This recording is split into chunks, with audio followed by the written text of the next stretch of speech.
Ladies and gentlemen, thank you one and all for your attendance this evening for the debut of the second series-based creepypasta narrated on this channel. This story in question sets itself deep within my own personal roots, revolving around on-stage theatrical performances. If it wasn't for the influence of theater in my upbringing, I probably wouldn't be before you now. Long before I donned the mask and a Raichu on my shoulder to narrate stories on the internet, I remember performing in a play that's name escapes my mind at the moment. It was about a woman brought to a mental asylum by her husband in the late 19th century to be treated for a condition known at the time as female hysteria. However, this was a mere cover-up created by her husband to try and twist her to leave their home, as his real intentions were to convince her and the staff that she was in fact mentally unstable, so that he would be free to divorce her and run off with a large sum of money that her family owned as she rotted away in the asylum. He even went as far as bribing the physician whom I played that the wife would be treated by.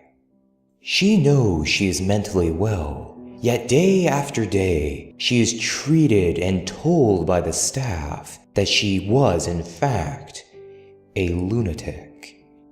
Even her fellow inmates treat her no differently. However, it is not exactly known of whether or not they were truly human, or just hallucinations created by her own deteriorating mind, as they recite and mock traumatic incidents she experienced in her childhood, and of course, with her abusive husband.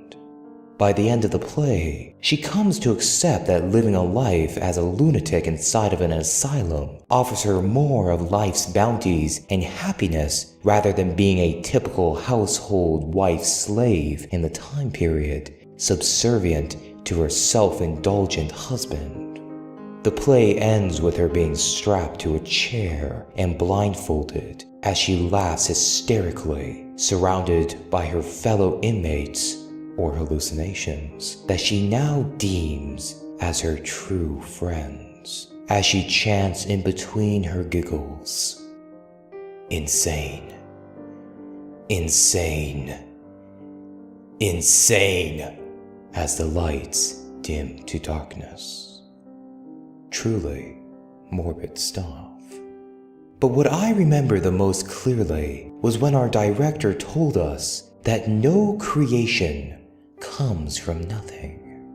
The woman who wrote this play was known to be quite cheerful and always retained a positive outlook on life, but clearly there was something deep in the back of her mind, something loathsome and twisted in order to influence such a negative portrayal of humanity.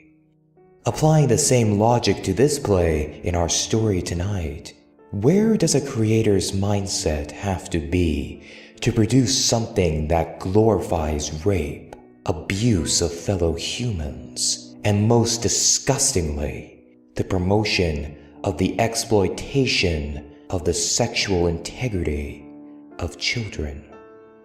Not concepts for the faint of heart, so consider this your warning. As with this series, we will be answering that very question in depth. Now, I've reminisced long enough.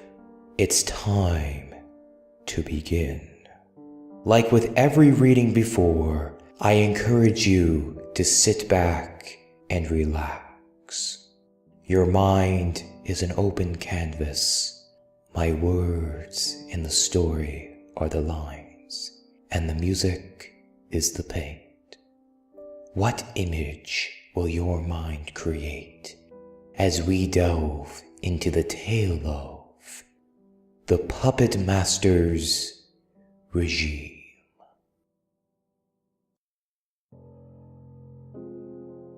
Have you ever heard of the musical The Puppet Master's Regime?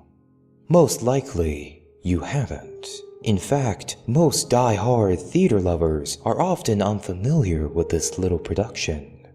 It was a 1934 stage musical written by anonymous authors of the music, lyrics, and book. It starred upcoming performers such as Timmy Cutie Pie Wright, Sally Wilkes, Henry Gregory, as well as many others. At the time, it was said to be the biggest, most spectacular stage show to San Francisco and back. I have even gathered a few testimonies from past audience members of the show. From the Testament of Tyler Warwick, 1901 to 1983. I went to see the show about a week after I turned 33. The ticket was a gift from my sister, who knew how much I loved the theater. I remember the signs. They were huge and rather gaudy.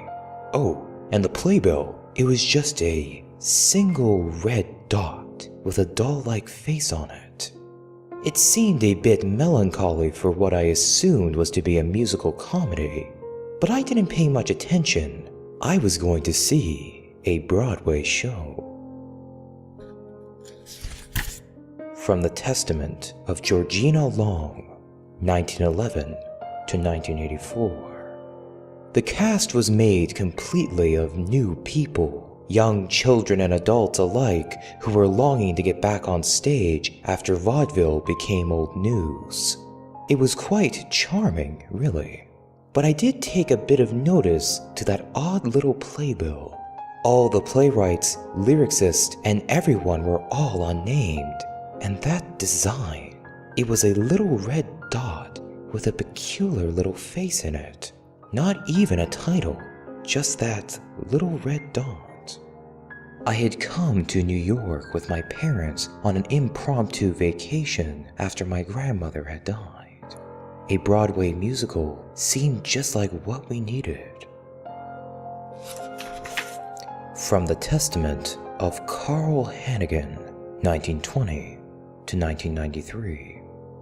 I do recall most of the first act. Then again, who could forget? The story was a little hard to follow at first. There was a little boy who lived in a puppet shop. Or maybe he lived down the street. No, he worked in the puppet shop. But he was homeless, so they provided him with a home there. The kid's name was Morty Mortem. Something weird. Oh yes, it was Moratum. No, Morator. Yeah, Morator. Anyways, Morator's employer was this old man named Mr. Obsicor. I remember his name because his character was unimaginably unsettling, bouncing all around and getting angry at the little boy, all the while keeping this nasal, gigglish voice. Anyhow, the production opened to Morator and the odd fellow getting into an argument over the boy not doing his work. Then, the two of them sang this peculiar number about the puppets. It wasn't a normal song, or at least, the musicality wasn't normal. The lyrics were very enchanting, and the music did this odd flowing thing about the room. Instruments would get very quiet without losing any power to it. Maybe it was just the acoustics. I'm most likely explaining it all wrong. Oh well. But in time, we got used to it, and the show progressed.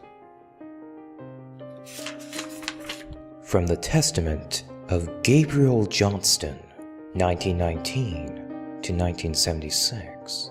This youngster, Morator, something like that, was quite insecure about his stay in the puppet shop, very paranoid that his boss would throw him out.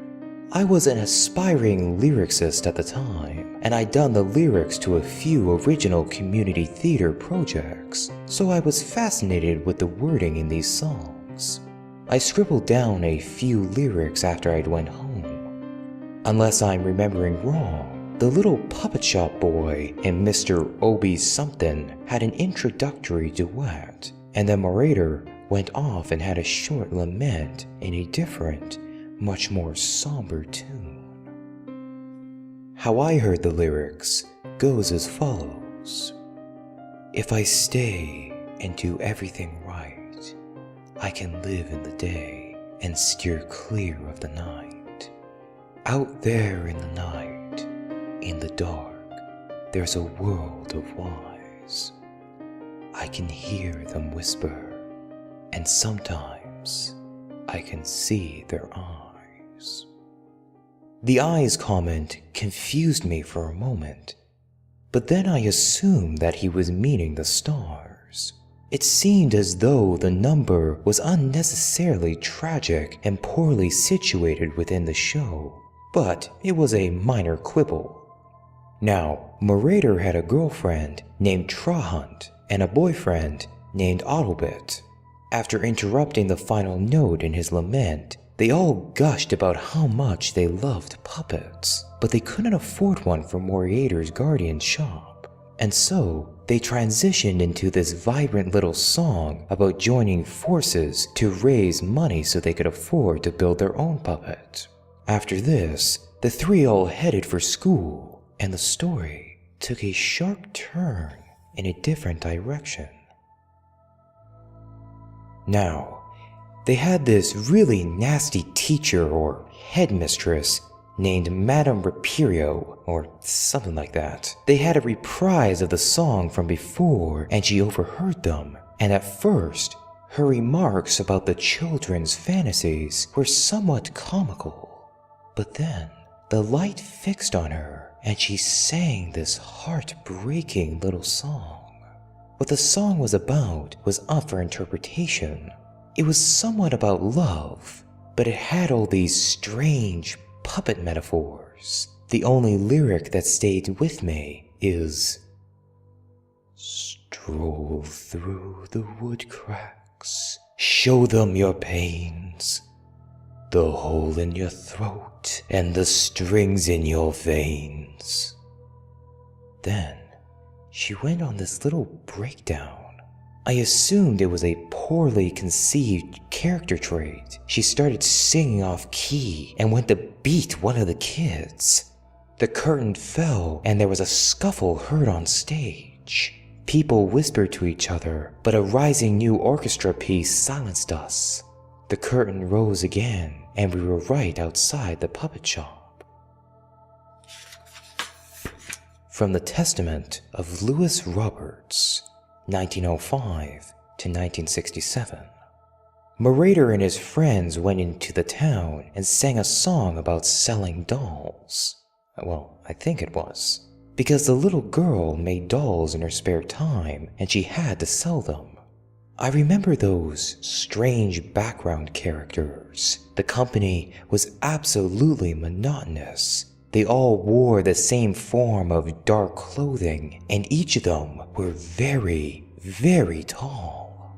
I can remember how they all had their faces covered up by their hair or hats or veils, and none of them spoke. None of them even sang during the course of the show. They just walked in perfectly straight lines, as if they weren't even part of the production.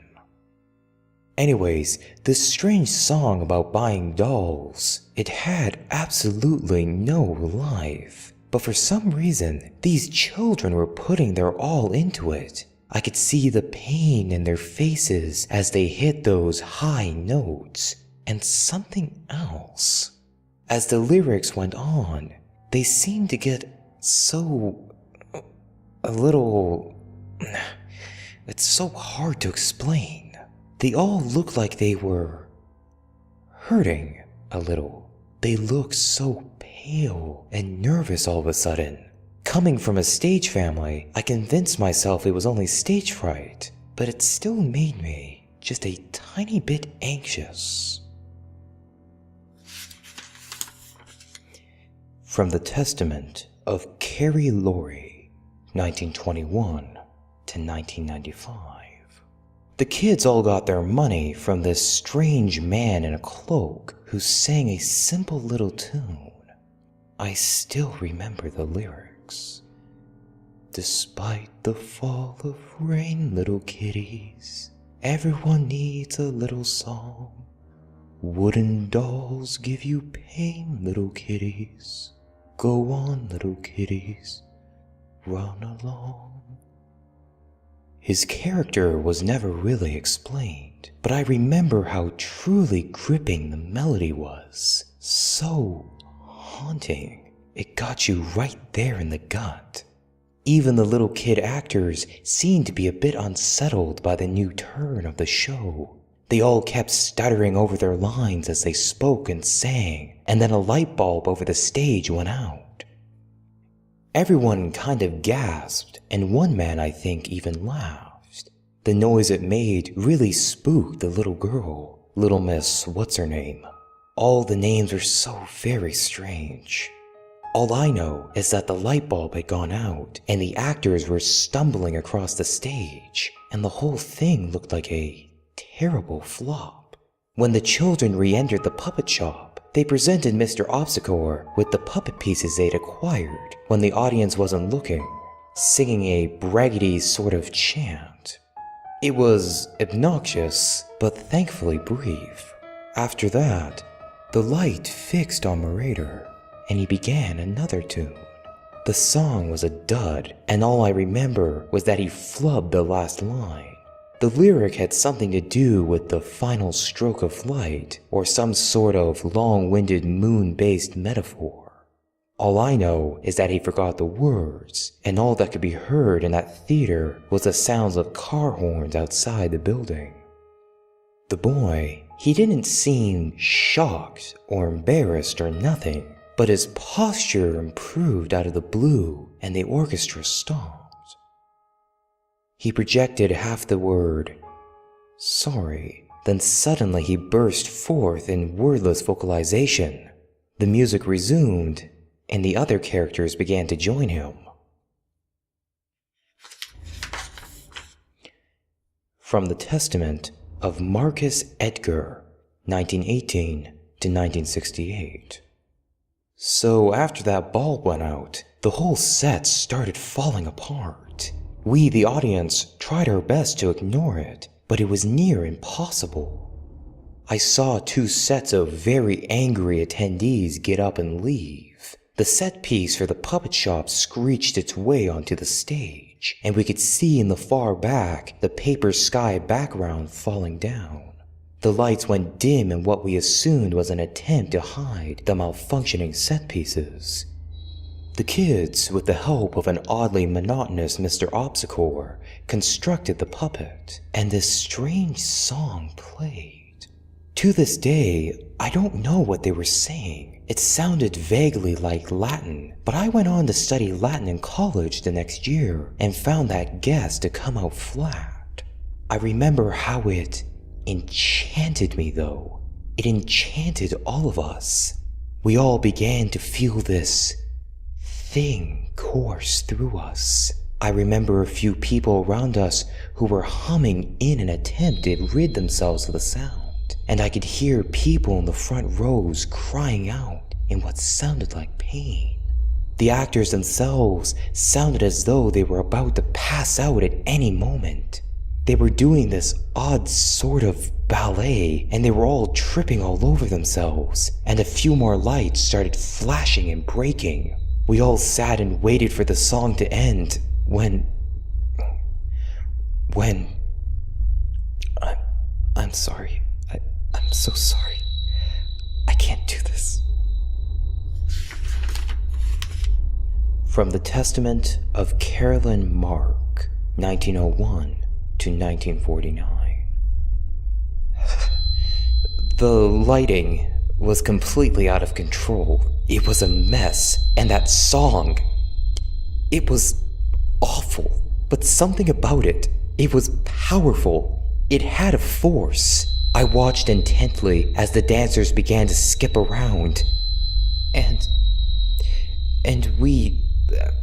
I thought they were the lights themselves.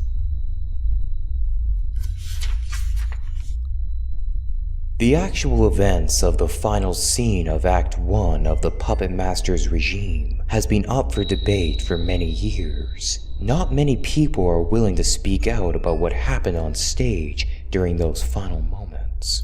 Many people believe that there is no actual record of an interview with someone who was willing to tell the story. But this, I assure you, is not true, as one testament survives from a Billy Prescott, who was only 6 at the time of the show. At such a young age, one might assume he was less affected by what he recalls happening. I was just a kid, so I don't remember much. All I can vaguely recall is that song. It was giving me a headache. I turned to my father to ask if we could leave, when suddenly I saw the stage illuminate with this bright red light. The music stopped as one instrument after another died out, and I swear I heard pounding underneath the stage. Everyone was questioning what was happening, even the actors. I remember that teacher lady being pushed through the door of the shop, and then everyone else came flying in from off stage, toppling on top of each other like ragdolls. There were people who didn't fit the design scheme of the production, stagehands, and technical workers. I remember the little girls screamed at the audience, then ran behind the shopkeeper while other actors continued singing. A few people started crying right there on stage, when suddenly this curtain came forward. It's hard to describe what it looked like. It was a clear plastic wall, and it came down from above. Several years later, I saw Carrie the musical on Broadway during one of its few runs. That thing that came down on the prom goers when Carrie was using laser lights to kill everybody. It was just like that. A bunch of set pieces from earlier scenes came down on the sides of the stage, trapping all of the actors in the center. Then chaos erupted. The actors stopped singing and were pounding on the plastic wall. Then, for some reason, they began to back away, as if some unseen assailants were coming towards them. They fled to the back of the stage, all except the little boy. The little boy who hadn't stopped singing. Then, amid all that screaming and crying and shooting, the curtain flew out and everything was in silence. Due to the odd abruptness, the audience thought it was just a horrible ending to a terrible musical. We were about to get up when suddenly the curtain opened up again, revealing the stationary plastic wall upon which a single light fixed on the little boy, Marauder. He had clawed his way through the plastic wall. We could see the blood on his hands, but the way he looked was...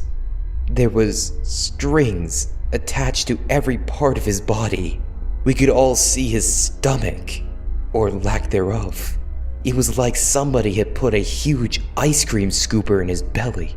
He was sobbing all over the stage, twitching and swinging around. It was a sight so unnatural looking, so painful and twisted and wrong.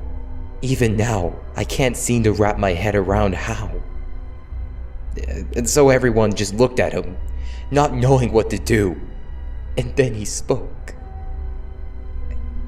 "Help me. Help me, please," was all I could make out. And then he vomited and suddenly collapsed. The plastic wall lifted and the lights came on. We saw the rest of them. They were all dead. Every one of them looked exactly like the little boy. Everyone had those strings attached, and we watched as all of them, even the little boy, as their strings were pulled on, their lifeless bodies rose on cue. And they bowed. However, we cannot be certain that this is a credible account, but unfortunately, it's all we have to work with.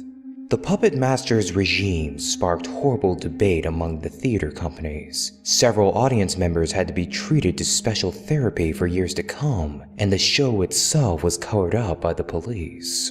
For years to come, the theater company, as well as the police department, who had never managed to solve the gruesome murders of the cast and crew of the show, denied that the play ever existed.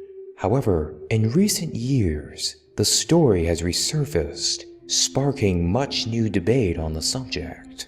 The theater that housed the musical still refuses to acknowledge the show's existence, and most theater historians know nothing about the show in general.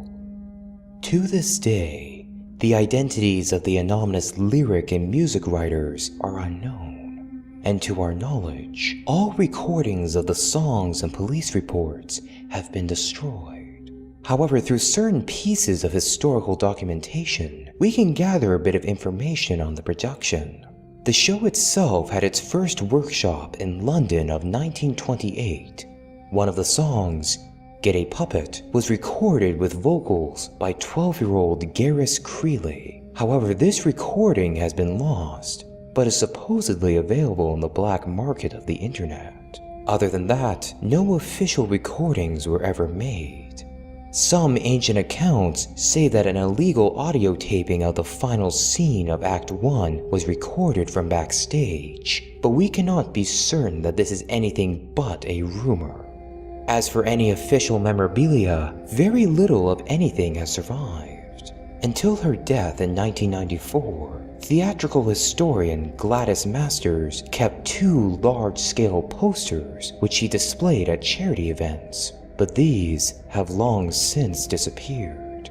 Early costumes by Alice Lively, who had been the costume designer on Puppet Master until she quit after payment disputes, are on display at the Piccadilly Theatrical Museum in Dover, England. Other than that, playbills from its premiere night were given out, but most audience members destroyed their copies after seeing the show.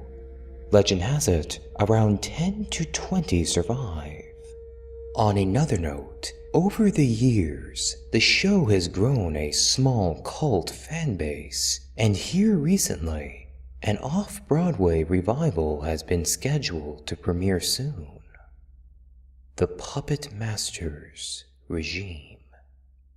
The Revival.